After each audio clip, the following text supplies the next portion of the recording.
Lahat tayo pinanganak na winner. Alam nyo ba kung ilang milyong sperm cells ang lumalangoy daan para makapunta sa egg cell at mabuo?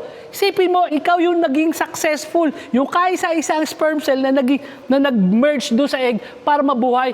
Kaya ako sinasabi sa ito kasi lahat tayo pinanganak na winner. Pero along the way, nagbabago yung takbo ng buhay natin. Pero it doesn't mean talunan ka. Nagsimula ka nga ng winner. Bakit hindi tapusin mo as winner din? Kasi pag minsan, iba-iba yung sitwasyon. Kung paano tayo ipinanganak. Iba-iba yung mga magulang natin.